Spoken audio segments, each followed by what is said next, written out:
को लेकर इतना क्लियर मैसेज देने के बाद भी सीएम चन्नी और कांग्रेस की बाकी नेताओं का यह कहना है कि उन्हें पता ही नहीं था कि प्रधानमंत्री मोदी का काफिला सड़क से जाएगा। यह समझ से परे हर किसी के लिए। अब आपको एक और सबूत दिखाते हैं जो पेज नंबर 24 पर है। और एसपीजी ने पंजाब पुलिस को बताया था कि जब पीएम का काफिला सड़क से गुजरे तो क्या तैयारी रहनी चाहिए। ऐसा नहीं कि उनको लेटर लिखा इसी वजह पता है, पहले भी पता है, पहले भी तो पीएम जाते रहे ना। चौराहे पर ट्रैफिक को सेफ डिस्टेंस पर रोका जाए, वैकल्पिक रूट तय करके उस पर सिक्योरिटी रिहर्सल किया जाए, सड़कों की मरम्मत कराई जाए ताकि काफिले में कोई दिक्कत ना आए, रुके नहीं कोई भी गाड़ी। और वीवीआईपी रूट पर साइकिल या फिर बाइक समेत कोई भी गाड़ी पार्क नहीं होनी चाहिए।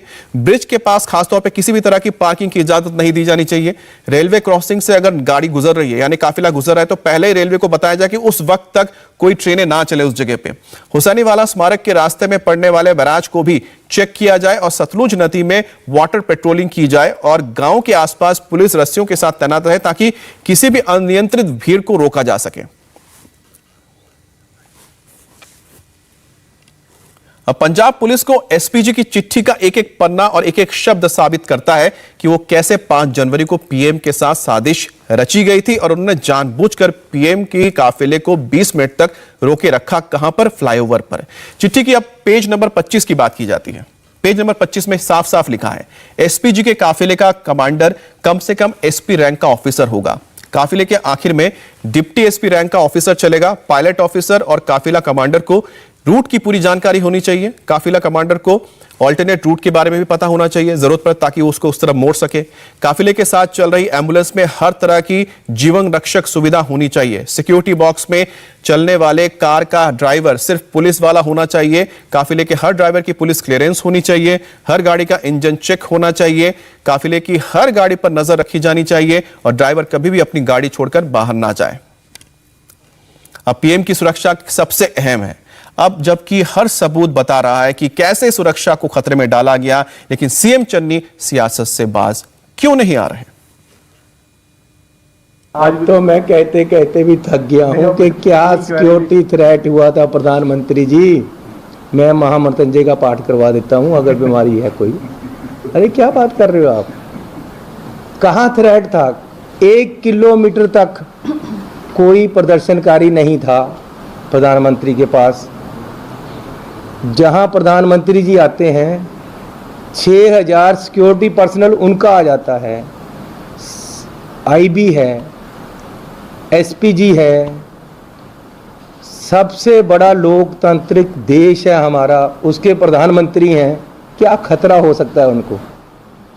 और वल्लभ भाई पटेल जी का कोड मैंने किया था कि जिसको अपनी जिंदगी का ही खतरा हो हर समय तो उसको बड़ी जिम्मेवारी नहीं लेनी चाहिए। पुलवामा में हीरो बनकर हमारे बंदे मरे और हमारे ही प्रधानमंत्री हीरो बनकर चुनाव जीत रहे हैं।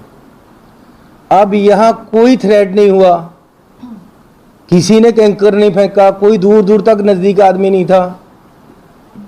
तो मेरी जीवन को खतरा हो गया। बता देना अपने सीएम को कि मैं जिंदा वापस जा रहा हूँ। अरे क्या हुआ आपको? आप हमारे प्रधानमंत्री, पंजाब में आकर आपको खतरा हो ही नहीं सकता तो आप यूपी में जीतना चाहते हैं ये महामृत्युंजय कराकर। मैं तो हैरान हूँ इन लोगों। सेम ट्रेंड है, सेम वही नेशनलिज्म पे पंजाब यूपी के लोगों को लेकर आना चाहते हैं। कोई लड़ाई यहाँ नहीं हुई, कोई दुर्घटना नहीं हुई, कोई घटना नहीं हुई। सिंपली अरे जब गुजरात में लोग इनको रोकते हैं तो सब कुछ ठीक है, वाराणसी में लोग रोकते हैं तो सब कुछ ठीक है, पंजाब में रोका भी नहीं, पीछे से ही मुड़ गए तो गलत हो गया। मैं तो हैरान हूं। दुर्घटना हुई नहीं, अगर दुर्घटना हो जाती तो क्या होता? और दूसरी बात है कि चाहे वाराणसी हो या फिर गुजरात हो, कहीं भी जाते हैं सिक्योरिटी वहां होती है, पुलिस भी वहां होती है, लेकिन आपकी पुलिस कहां थी जब प्रधानमंत्री मोदी का फ्लाईओवर में काफिला रुका हुआ था? इस बीच फिर आपको बता दें कि बीजेपी ने कांग्रेस पर करारा वार करते हुए पूछा कि आखिर किस हैसियत से सीएम चरणजीत सिंह चन्नी ने प्रियंका गांधी को जानकारी दी। और बीजेपी प्रवक्ता संबित पात्रा ने सवाल किया कि प्रियंका किस संवैधानिक पद पर है जो पीएम की सुरक्षा की जानकारी उनको लेनी पड़ी। पंजाब के मुख्यमंत्री श्री चन्नी साहब ने खुद कहा है कि जहां तक प्रधानमंत्री नरेंद्र मोदी जी की सुरक्षा के चूक का विषय है, इस मसले में उन्होंने प्रियंका वाड्रा जी से बात की है। प्रश्न उठता है कि आखिरकार एक sitting chief minister Priyanka Vadra ji को प्रधानमंत्री जी के सुरक्षा जैसे एक बहुत ही सेंसिटिव, बहुत ही संवेदनशील मसला पे क्यों ब्रीफ कर रहे थे? ये तो प्रियंका वाड्रा जी का विषय नहीं है। प्रियंका वाड्रा जी कोई कॉन्स्टिट्यूशनल पोजीशन अर्थात किसी संवैधानिक पोजीशन पे तो नहीं है। तो स्वाभाविक है आज देश की जनता जानना चाहती है कि इतने गंभीर मसले पर एक सिटिंग चीफ मिनिस्टर, एक परिवार के, एक पार्टी के, एक साधारण नेत्री को इस विषय में क्यों ब्रीफ कर रहे थे? Why was it a compulsion to keep Priyanka Vadra in loop as far as the security of Prime Minister is concerned? This is a very serious issue, and we firmly believe that the Gandhi family should come out clean on this. इस पूरे मसले में गांधी परिवार को अपनी सफाई देनी चाहिए। और 5 राज्यों में चुनावी बिगुल बच चुका है। अखिलेश के वॉर पर यूपी के डिप्टी सीएम केशव प्रसाद मौर्य ने कैसे पलटवार किया, आपको सुनाएंगे ब्रेक के बाद।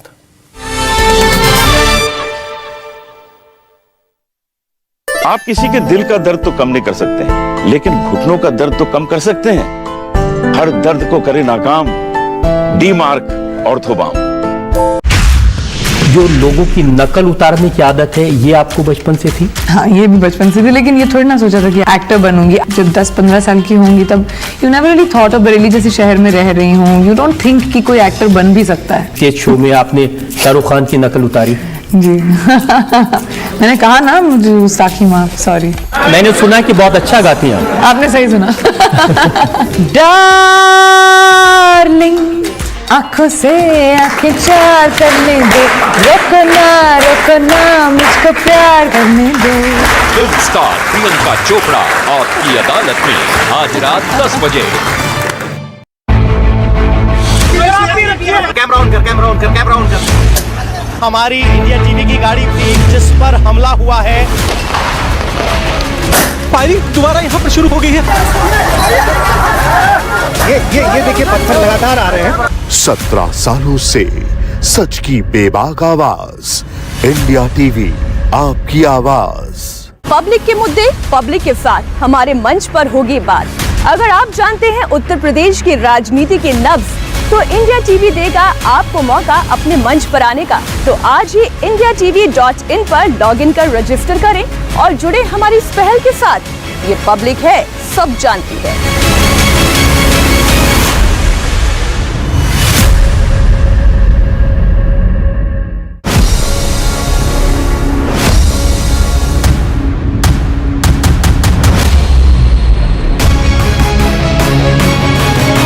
तूफानी रफ्तार, तेवर तेज तर्रार, जिद्दी इरादे, पैनी नजर। यूपी की नब्ज टटोलने आ रही हूँ मैं, सिर्फ इंडिया टीवी पर। जाइए एक शब्द नहीं बोलेंगे आप, देखना पर एक ऑडियो या हर शोर पर एक आवाज भारी।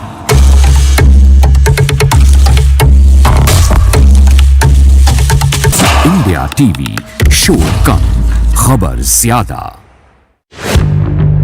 27 साल आपकी अदालत में आपका साथ क्यों? जब सवाल मुस्कुराकर पूछे जा सकते हैं, चिल्लाने की क्या जरूरत? जब इरादा सीधे सीधे खबरें दिखाने का हो, तो लोगों को लड़वाने की क्या जरूरत?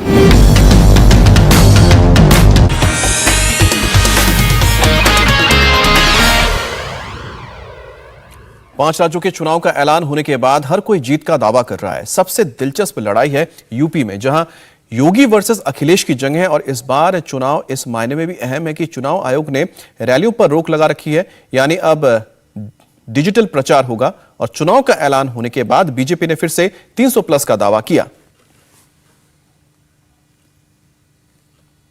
यूपी के डिप्टी सीएम केशव प्रसाद मौर्य ने इस बार भी 300 से ज्यादा सीटें जीतने की भविष्यवाणी की है। इंडिया टीवी से एक्सक्लूसिव बातचीत में केशव प्रसाद मौर्य ने कहा कि यूपी में इस बार 2017 से भी बड़ी जीत हासिल बीजेपी करने जा रही है। उत्तर प्रदेश में विधानसभा चुनाव का ऐलान हो गया है। हमारे साथ उत्तर प्रदेश के उप मुख्यमंत्री केशव प्रसाद मौर्य हैं। अब चुनाव का ऐलान हो गया, अभी तक आप लोग 300 पार कहते रहे, आज क्या लग रहा है आपको? 300 पार कहे नहीं रहे थे, जनता के आशीर्वाद से 300 पार करके आए थे। और 300 पार करके 2022 में फिर आएंगे, कार्यकर्ताओं के परिश्रम के बल पर, विकास के बल पर, सुशासन के बल पर। जो 2017 का रिजल्ट था उससे अच्छा रिजल्ट 2022 का। लेकिन 2017 के बाद देखा हमने, अयोध्या में राम मंदिर बन गया, मथुरा की भी बात हो गई, तो ये सारे मुद्दे भी चुनाव कैंपेन में। हमारा मुद्दा सुशासन और विकास है, और उस विकास में तीर्थ स्थलों का विकास भी है, धर्म स्थलों का विकास भी है, तीर्थराज प्रयाग का भी विकास है, अयोध्या और काशी और मथुरा का भी विकास है। और इस विकास से जिनको परहेज है, जिनको केवल कब्रिस्तान की बाउंड्रियां बनाने का आनंद है, उनकी बात मैं करना नहीं चाहता। जैसे डिजिटल चुनाव की बात हो रही है, अभी जो है फिलहाल सारी रैलीज, रोड शो पे रोक लगा दी गई है, तो ये पॉलिटिकल पार्टीज के लिए, बीजेपी के लिए मुश्किल काम है, क्योंकि नई चीज है। नहीं, मुझे ऐसा नहीं लगता है। ये कोई इसलिए जानबूझ करके रोक आयोग ने नहीं लगाई है, क्योंकि कोरोना इतनी तीव्र रफ्तार से बढ़ रहा है, उसको ध्यान में रख करके एक नया डिजाइन किया है, सबसे वार्ता करके किया, सभी दलों के साथ परामर्श करके किया है, और जो परामर्श में लोगों ने कहा होगा उसके हिसाब से आयोग ने व्यवस्था खड़ी की है। 15 जनवरी से उन्होंने कहा फिर समीक्षा करेंगे, तो जो अभी व्यवस्था है भाजपा उसका स्वागत करती है, उसके अनुसार काम करेगी। लेकिन अखिलेश यादव ने जैसे कहा कि ये मुश्किल होगा, उसके लिए कुछ सुविधाएं देनी चाहिए चुनाव आयोग को, कि टीवी चैनल्स पे कुछ टाइम दें पार्टीज को। देखिए, श्री अखिलेश यादव जी जानते हैं वो चुनाव हार रहे हैं। उन्होंने इस प्रकार के बयान दे करके चुनाव से पहले अपनी पराजय स्वीकार करने का काम किया, उनको धन्यवाद देता हूँ। 10 मार्च को तो होना ही है उनकी पराजय, लेकिन वो 10 मार्च से पहले 8 जनवरी को स्वीकार कर लिए हैं, वो उनको बधाई देता हूँ कि धन्यवाद है अच्छी बात कहने के लिए, साहसपूर्वक अपनी बात को स्वीकार करने के लिए। लेकिन अखिलेश यादव ने कहा कि 10 मार्च को इंकलाब होगा, उत्तर प्रदेश में बदलाव होगा। मायावती की तरफ से भी कहा गया 10 मार्च सब साफ बहन जी है यूपी की आस। मार्च 10 सपा बसपा कांग्रेस पस्त करने का काम उत्तर प्रदेश की जनता करेगी, और 10 मार्च को 11 बजे ये सपा बसपा कांग्रेस का 12 बजे आने का काम उत्तर प्रदेश की जनता करेगी। लेकिन किस तरह से डिजिटल जो प्रचार करेंगे कि रैलीज नहीं हो पाएंगी, वो किस तरह से बीजेपी? अभी 15 जनवरी के लिए 5 लोगों के साथ लोगों के बीच में जाने को कहा गया है। हमारा बूथ स्तर तक संगठन मजबूत है, बूथ ही नहीं, हमारे तो बूथ के मतदाता सूची में जितने पन्ने हैं उन पन्नों के हिसाब से हमारे पास पन्ना प्रमुख भी हैं। हमने पहले से तैयारी की, हमने मेहनत किया। जो चुनाव के लिए केवल राजनीति करते हैं उसमें सपा बसपा कांग्रेस का स्थान आता है। जो चुनाव की राजनीति नहीं करते, सेवा भी करते हैं, विकास भी करते हैं, वो भारतीय जनता पार्टी। हम जनता के बीच में पहले भी थे, आज भी हैं, आगे भी रहेंगे। बहुत धन्यवाद हमसे बात करने का। तो केशव प्रसाद मौर्य का कहना है कि इस बार 2017 में जैसे बीजेपी की सरकार यूपी में बनी थी, अब दोबारा भी बीजेपी की सरकार यूपी में आने वाली है। कैमरामैन राजीव राय के साथ रुचि कुमार, इंडिया टीवी, लखनऊ। और अभी रुकेंगे एक ब्रेक के लिए, और ब्रेक के बाद देखिए देश दुनिया की 100 खबरें हेडलाइंस 100।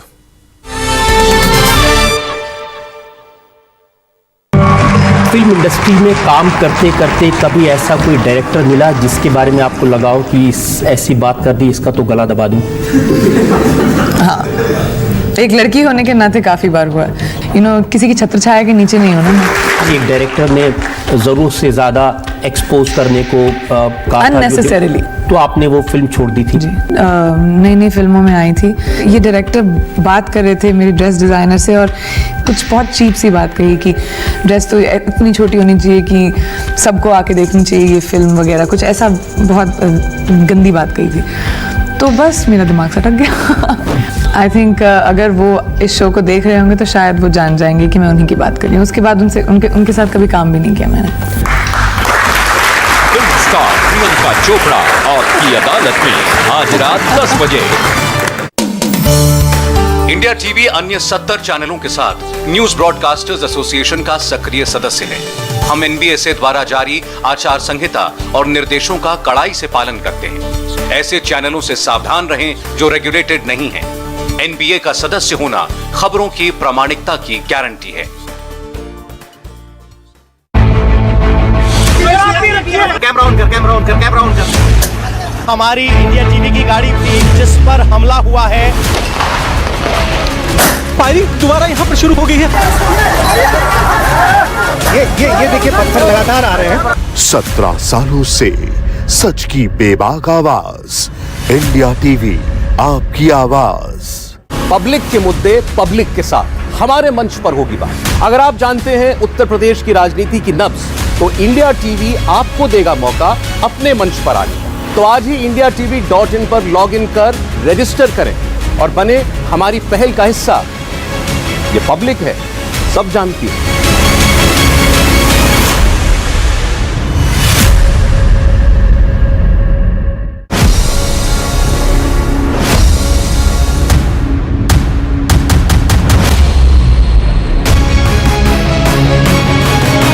तूफानी रफ्तार, तेवर तेज तर्रार, जिद्दी इरादे, पैनी नजर।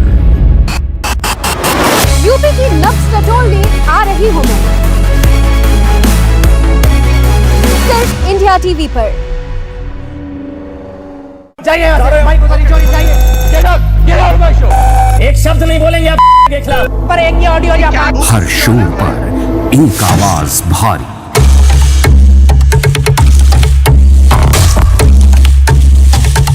इंडिया टीवी, शोर कम खबर ज्यादा। 27 साल आपकी अदालत में आपका साथ क्यों? जब सवाल मुस्कुराकर पूछे जा सकते हैं, चिल्लाने की क्या जरूरत? जब इरादा सीधे सीधे खबरें दिखाने का हो तो लोगों को लड़वाने की क्या जरूरत?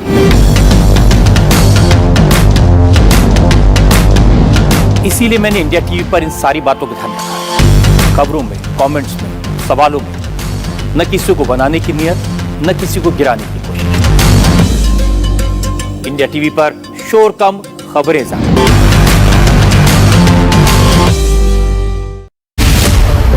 ज्वलंत मुद्दों पर वाद विवाद और संवाद का मुकाबला आज शाम 5 बजे सिर्फ इंडिया टीवी पर। खाने के चूने को रात को भिगो करके उसका पेस्ट घुटने पर बांधने से 10 घंटे के अंदर ही दर्द और सूजन ठीक हो जाती है। लेकिन घुटने के दर्द को परमानेंट ठीक करना है तो मैं बताऊंगा आपको योग, आयुर्वेद और नेचुरोपैथी के वो उपाय जिससे आप घोड़े की तरह दौड़ेंगे।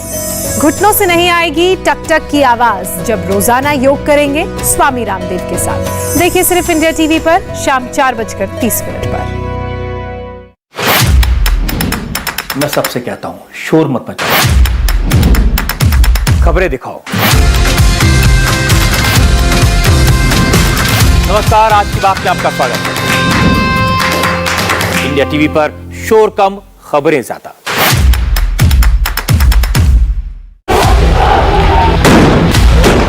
प्रदर्शनकारी जो है वो लगातार पत्थरों की बरसात कर रहे हैं।